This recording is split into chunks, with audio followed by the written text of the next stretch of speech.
Hi. Hi, Let me see. You feeling better? I am doing a lot better. Thank you. That's good. Let me put some lipstick on real quick.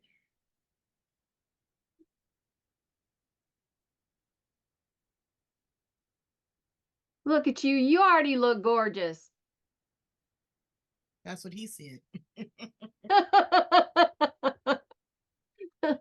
Look. All right. So before we get started, Debi Lynn, I want to make sure that I have your authorization and consent to edit, record, and distribute this podcast on behalf of my company, ALM Enterprises, for the podcast On the Edge with April Mahoney.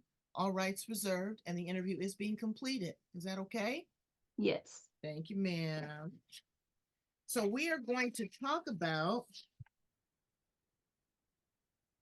Do you want to talk about grief recovery, and then and the for the getting the return for the money on the foreclosure? How do I say that? Sure. Yeah, refund overages. Okay. And do you want to talk about grief recovery? Sure. Anything else? No, that's probably good. What about don't you do something in the beauty industry? Oh, I do. Yeah, I do skincare with Urban Retreat. Okay. Look at that. We both have hearts. I love it. All right. So before we get started, I just want to gather a little space with you, make sure that we have some synchronicity, that we have some peace upon our hearts, that our words come out clear and concise, that they land upon ears that need to hear it, inside hearts that need to feel it, and upon hands that need to. That's a virtual hug from me to you. Somewhere Thank during you. the course of the interview, just refer to the listeners as brains. They like that. Where are you at again, Debbie Lynn? I'm in Texas, What part? Dallas Fort Worth area. Dallas, Fort Worth. All right. Here we go. Welcome to On the Edge with April Mahoney Brains. You're back at your favorite spot, the best podcast on the planet. The place where the conversations are pointed and the guests are sharp, the responses are never dull. We're going to Texas, Brains. Oh, yes. Dallas, Fort Worth area. You know, down there by them Cowboys. We're going to be with Debi Lynn.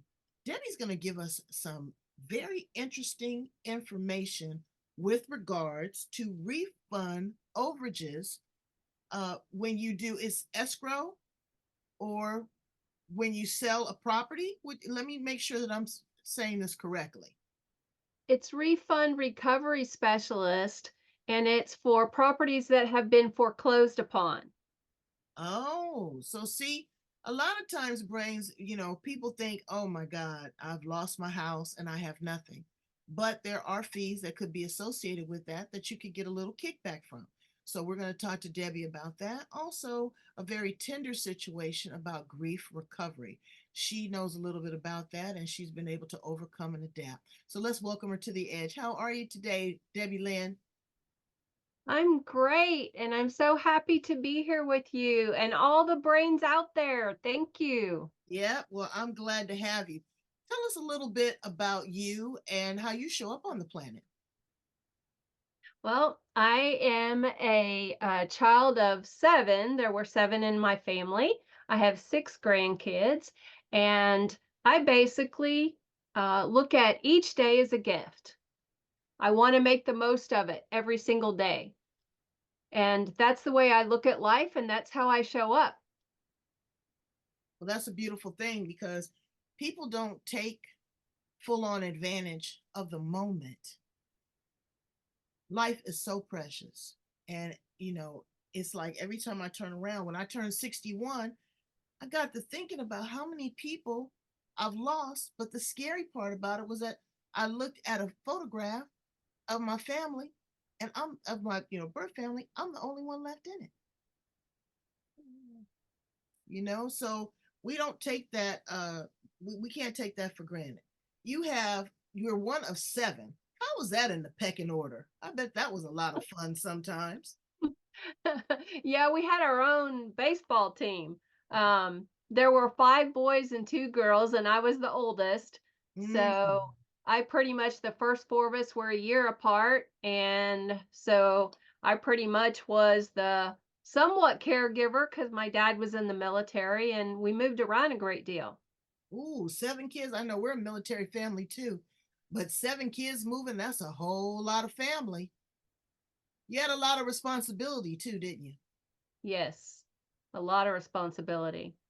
Dad was gone sometimes a year at a time. And so, mom couldn't do everything by herself. So I pretty much grew up very quickly and, helped take care of my brothers and sisters and cousins. And that was just the way it was. But now, you can't get the kids to take the trash out, much less try to babysit or cook. You have to ask them 20 times. Didn't I tell you to take the trash out? It's like, but when we were growing up, we were latchkey kids. We knew what to do. You had a routine. You come home, you might be able to get a snack before you do anything.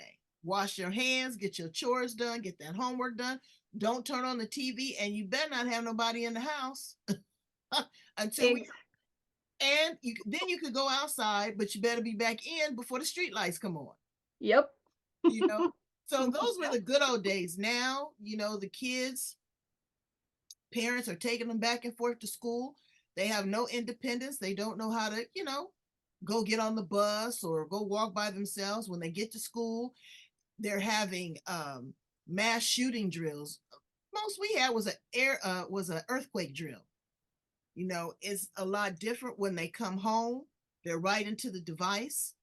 They don't even have a conversation. What do you see as the parallels and the differences between you as a parent, the oldest sibling, and your grandchildren? Isn't it a stark difference?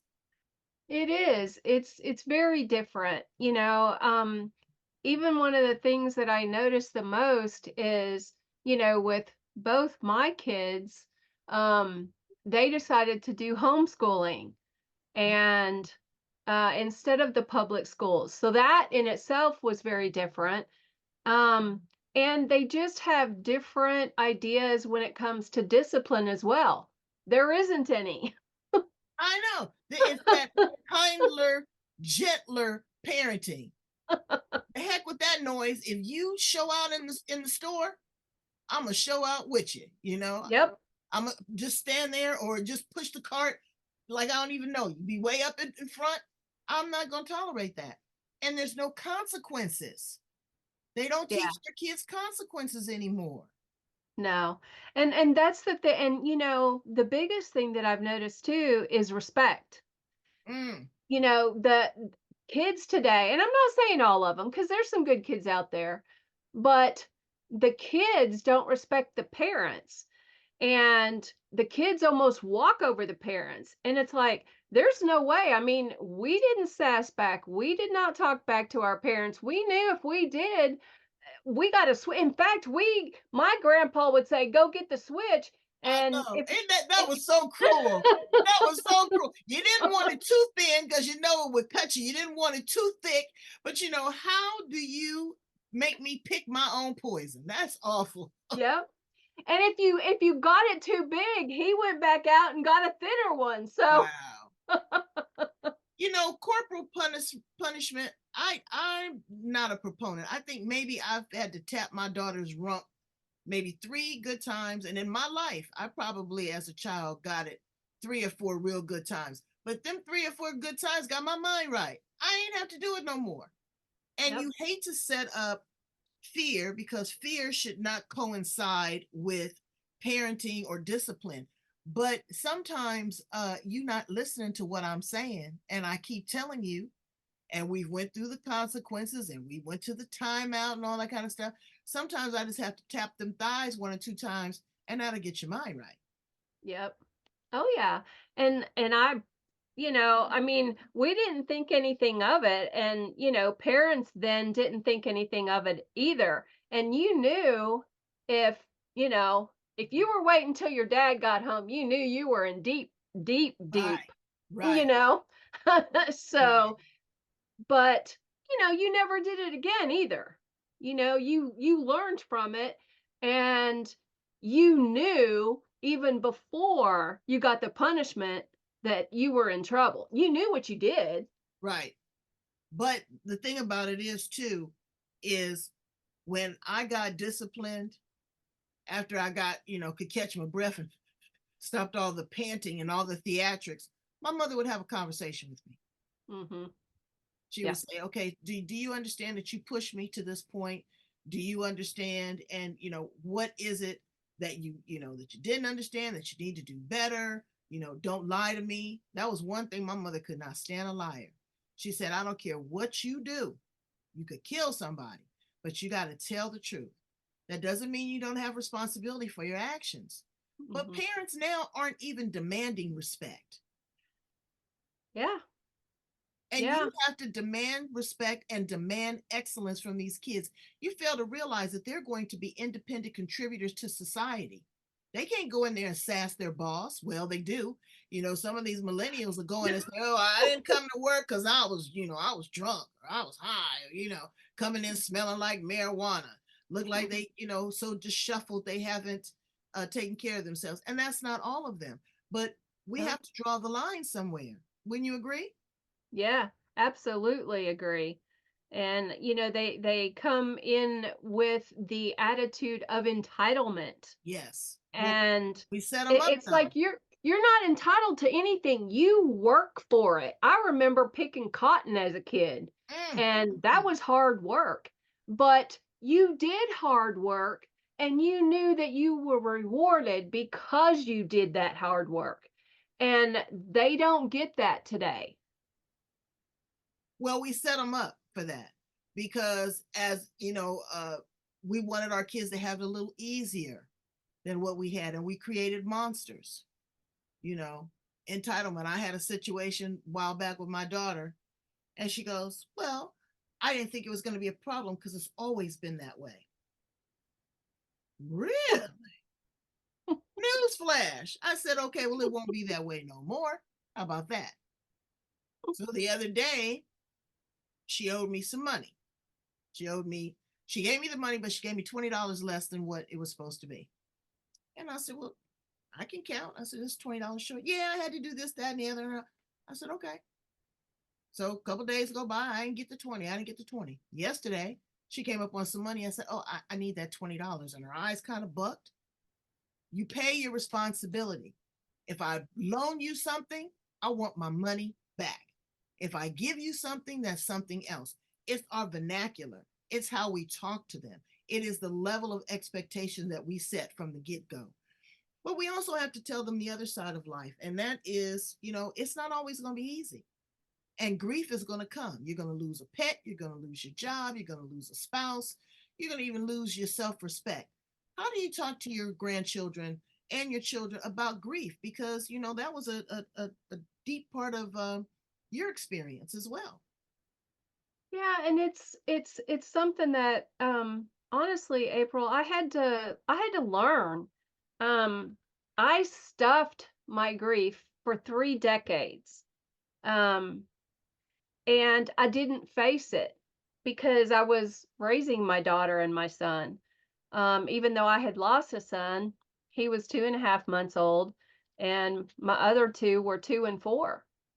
And so I was pretty young and going through life itself, um, trying to deal with society and the judgment that is given when you're grief. It's like, oh, get over it. It's been 3 days. You should be fine. Go back to work and re enter the workforce. And you're supposed to be who you were before you left. The Mm, mm, problem mm. is you can't be. No, you can't, because the situation is not the same. But it's an expectation that we have on ourselves, Mhm. um, and how we process it. Everybody doesn't have the same relationship. When my mother transitioned, Debbie, it was beautiful. Because I gave her permission to go, she gave me permission to stay. I got to lay my chest on her chest and feel her last heartbeats. There was no secrets. There was no problems. We just loved each other. I played my singing bowls, and I could just see the atmosphere just opening up for the angels to come and receive them. Everybody doesn't have that situation. There's some anxiety, there's some hate, there's some lies, there's some abuse, all that kind of stuff too. But what we have to do is we have to learn to love on ourselves, and we have to tell our children the truth about life and death. Don't you agree? Oh, yeah, definitely. And I think, it also is to prepare them and, not hide from it. So many times, especially when you're a grieving parent, you want to protect those children, but at the same time, if you're not being honest with them and you're not taking them with or explaining some of what's happening, they picture it as a awful experience, if you will, because they don't understand. You haven't talked to them. You haven't shared the beauty part of grief, Mm-hmm. and instead, all they're seeing is the unknown, and Mm-hmm. everybody's crying. So we have and to be and real. and lying. Let me give you two scenarios. This was really kind of fascinating. Girlfriend of mine absolutely did not want to take her children. I think they were maybe, I don't know, anywhere between 6 and 8, 6 and 9. She didn't want to take them to the funeral. Oh no, they're gonna be traumatized and they're gonna see the body. Well, that was her own trauma. Hmm. So when she finally took them to the service, that's just grandma laying there sleeping. Now the child is scared to close her eyes because she thinks she's going to be interned in this casing, and then they're going to put her down in the dirt and she's just sleeping. But I had another situation where I'm riding in a car with one of my girlfriends, and her kid is over there, and she goes, Aunt April, she says, look, she says, my mom's over there. And I said, your mom's over there? Her stepmom. And I said, well, what is she doing over there? She says, oh, she's resting. She's resting with God. She'll be there forever. She says, that's where you go when you die. She says, but it's okay. She says, some people believe that they go to heaven. She says, but she's over there resting. And I said, well, how does that make you feel? Well, it's a part of life, Aunt April. We're all going to be able to rest one day. And the conversation was so mature and it was so easy. It was like, wow. Yeah. I mean, children have the ability to learn and to gather so much more than we give them credit for. Absolutely. And amazingly, they remember the good and the bad. And so if they go to a funeral and you don't talk about it, or you hide it, or you lie to them, and someone else down the road takes them to a funeral and shares with them that they're resting and they've gone to heaven, then here's this child like, well, which is it? Who do I They don't believe? know. Yeah. And so now they're traumatized themselves because they don't know which one it is.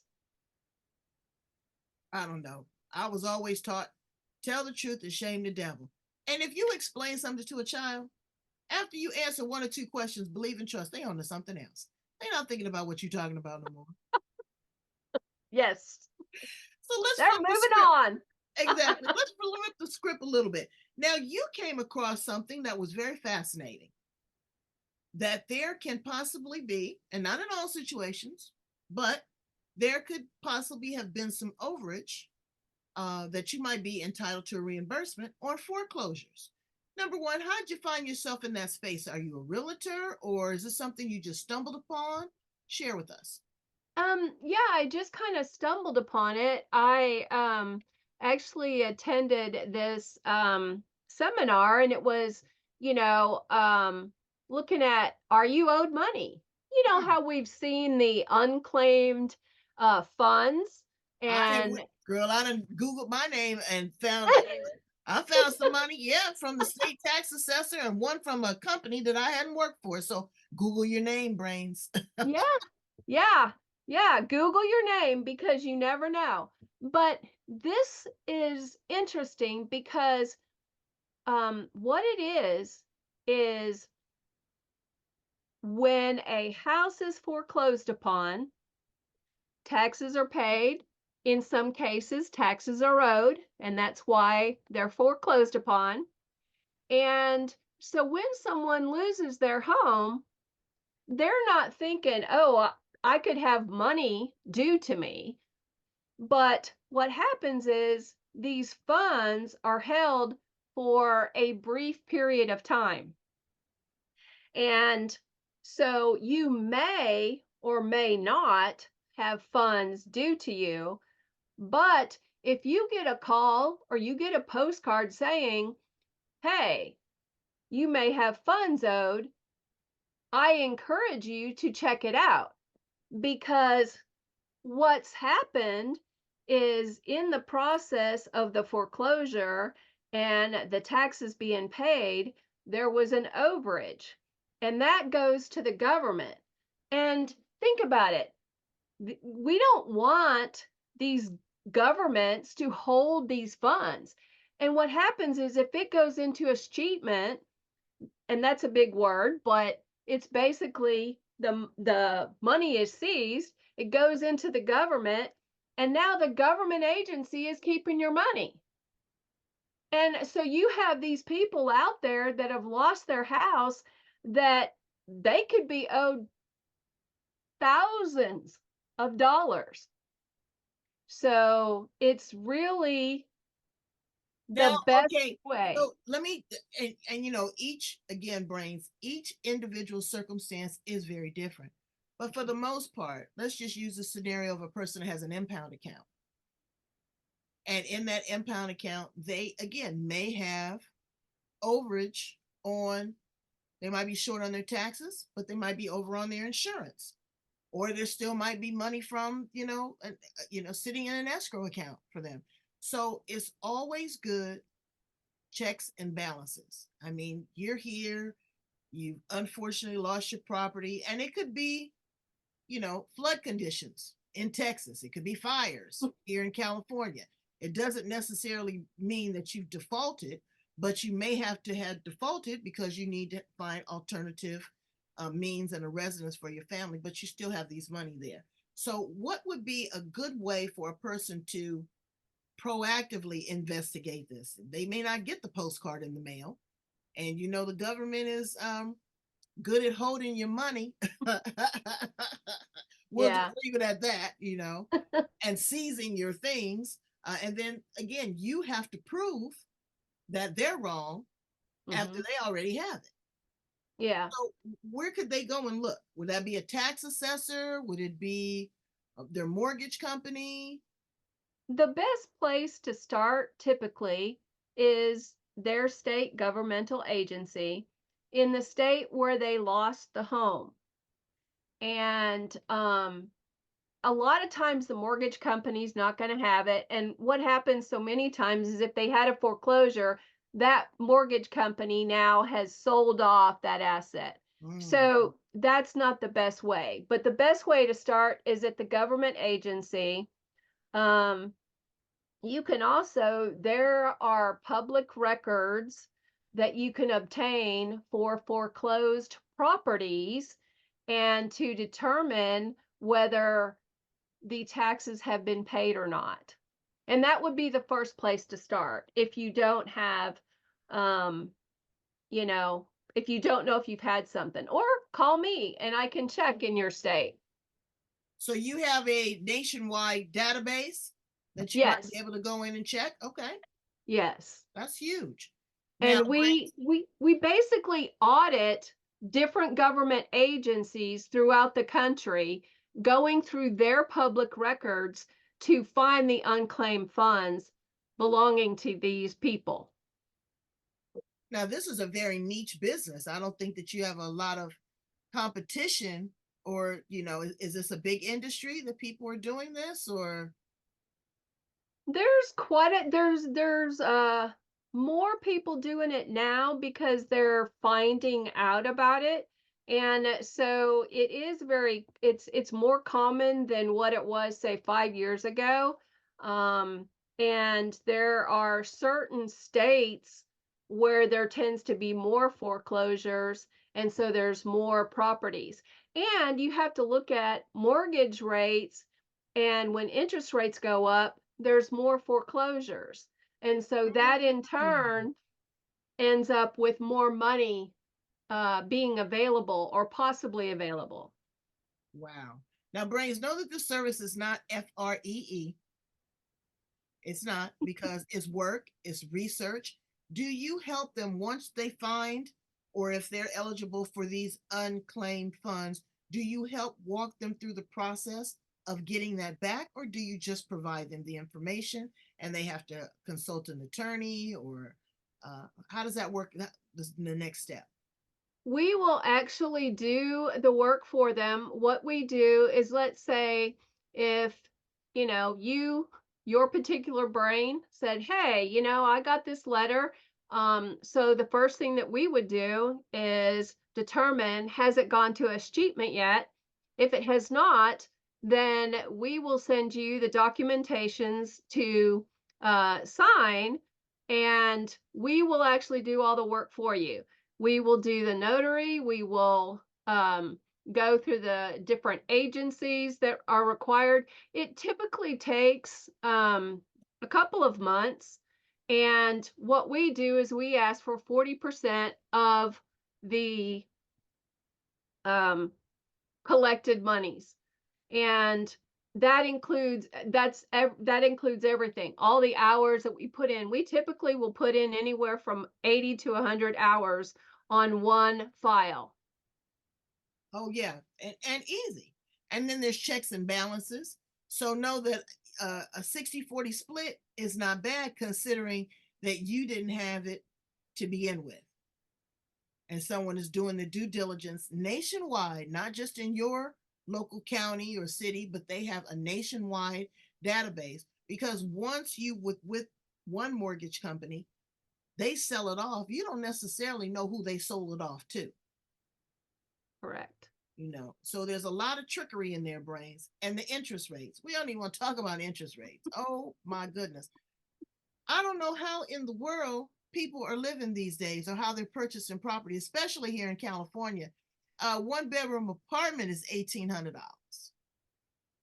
It is absolutely ridiculous. They want us to all live in squalor. I don't know what they want to do, and then they don't want to pay a decent wage. There in Texas, is there, because Texas, anytime there's a recession or there's a problem, it don't seem like it really impacts them Texans. It seems like y'all got some extra money down there somewhere. But in your area, are the interest rates, those are universal. I mean, those are nationwide. But are they really impactful? Are people able to buy it? And are you in real estate at all? No, I have been in property management before, and so I've been in the real estate arena. But doing this, of course, I've gotten more involved with the real estate agents, um, because we help them, and we can basically help each other.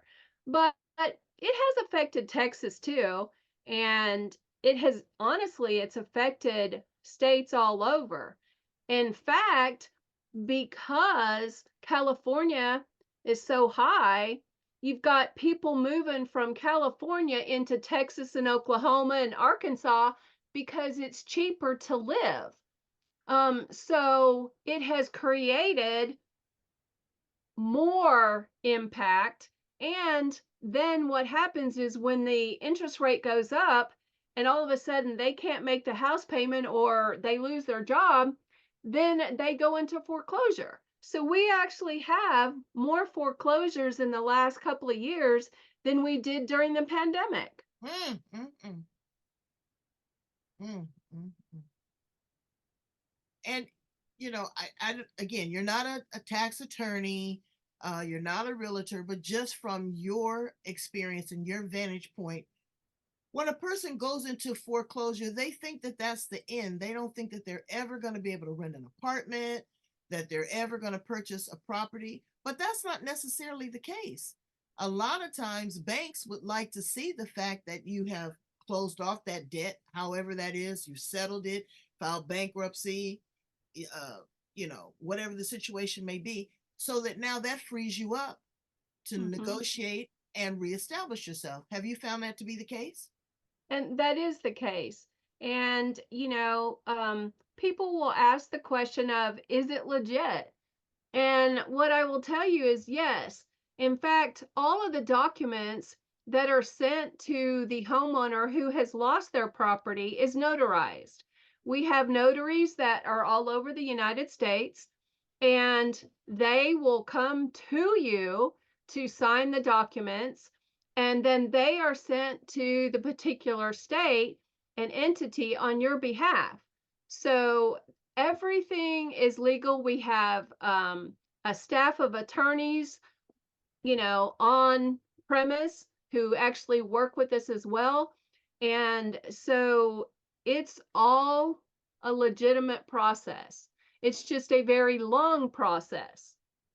Well, yeah, because you've got to check and balance, and also too, you didn't mention this. You've got to work with the mortgage company to make sure that they want to settle the debt. Sometimes they figure holding the paper might be more advantageous. Other times they say, you know what, we've been dealing with Joe and Bob, and everybody in this area of Louisiana has been flooded out. Let's just go ahead and give them the money and just get it off the books. So you got to have that leverage, brains. And this is a language that we don't know. We don't all know. Ignorance is 9/10 of the law. Ignorance doesn't mean that you're stupid. Ignorant means you just don't know.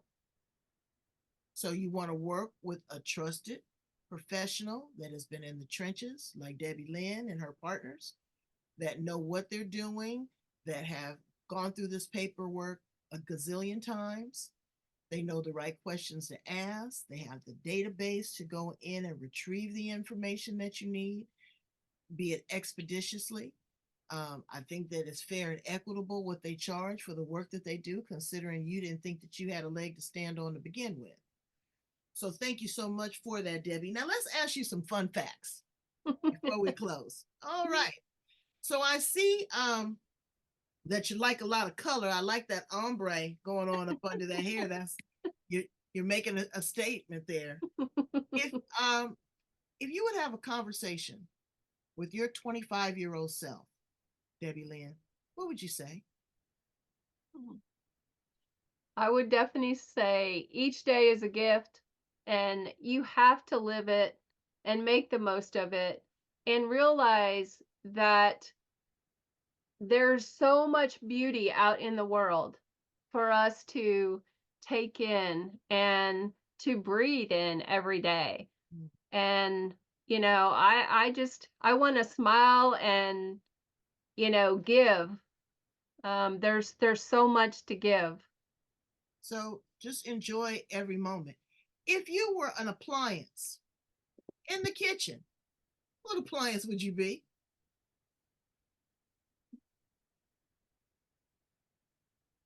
That's a good one, and I don't know how to answer it. uh,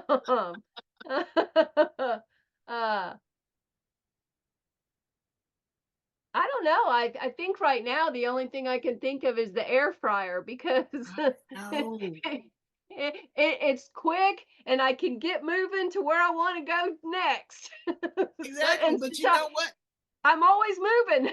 It takes a little bit of grease. It's still crunchy. I like that. I like that. I like today. I think I'm going to be the coffee pot. I'll be the coffee pot because it's hot, it's steamy, it's warm, it's got a beautiful aroma, and it gets you stimulated. It gets you going. So I like to be the coffee pot. If you were a flower in the garden, Debbie Lynn, what flower would you be? I love the birds of paradise. Oh, I do too.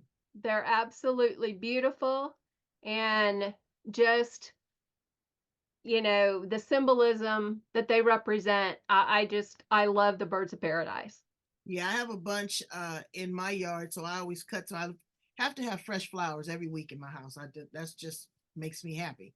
So sometime I'll cut them from my garden, or sometime I'll go over to the local grocer or the flea market and do that. What do you do for fun or recreation? when you're not with those grandkids? Um, for the most of the fun I have is I do some different fairs and stuff with my skincare line, and I love architecture and photography. So I like to get in my Miata when it's nice out, put the top down, and take off. Well, tell us a little bit about your skincare line. Well, we it's with Urban Retreat, and we have been around for 8 years, and all of the products are manufactured in France. And what got me there is because I was looking for something because I have very sensitive skin, and everything I used makeup wise would break me out. And so I was looking for something that I could use that didn't break me out. And I was also looking for something at the time to kind of help balance out my stomach. And so that's how I got started. It's a great line. I have no makeup on right now except I for a know, little bit of and lip I stock. was going to say your skin is flawless. It Thank looks you. great. And I'm 66. Wow. So this it's just when we take care of our skin young, we can remain looking young. And it's so important, to take care of our skin every single day. And I love the fact that they're European standards, which are much higher than the US. And so the products are absolutely incredible and affordable. Mm, And that's what I love the most about it. And I mean, I can go someplace and it sells itself because I'm a product of the product. right, right. Well, again, you have to live it. You absolutely have to live it. Back to the fun questions. If you were an animal, what animal would you be? A tiger. Ooh, why? Just because it's a beautiful animal, and they have the great spiritual, um, to me, symbolism, and just the idea that I'm strong and stable. That's beautiful. I'd be the party animal. That too. I'd be that girl. If you could time travel, past, present, or future, where would you land?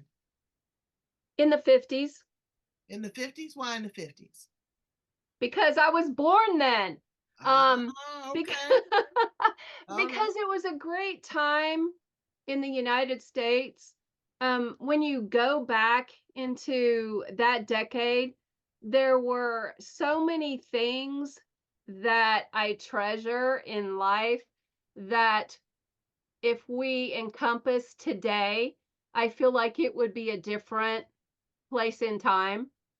I'm not saying that everything about the 50s was good, but a lot of the values of the 50s was so much better than today.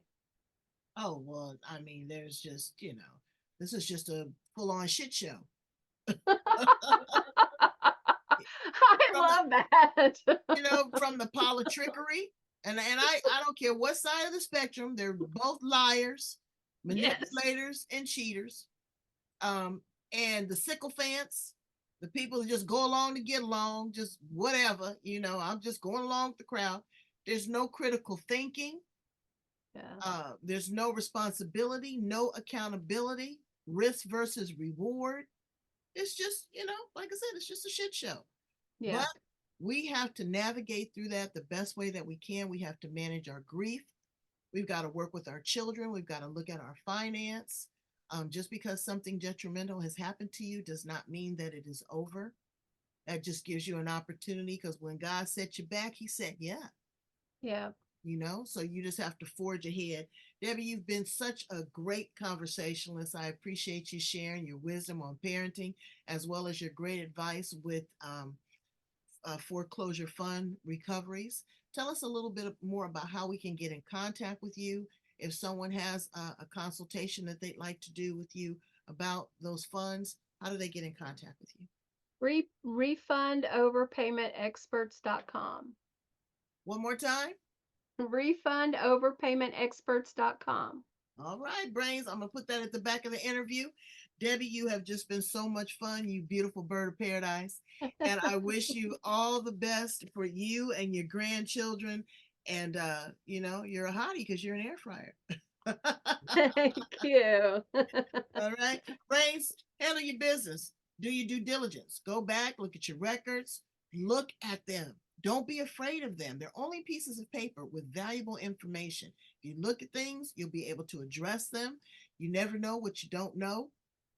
If you don't get anything back, at least you can have a good conversation on how to be set up for your next purchase, a property or whatever. If you're going through grief, don't worry about it. You're not by yourself. And believe and trust. If you drive, everybody gonna get a turn at the wheel. Yes. Amen. Amen. My brains, go in, like, love, share, and subscribe right now. Like, love, share, and subscribe. Thank you, Debbie. You're the best. Thank you, April. All right. Bye, brains. Bye.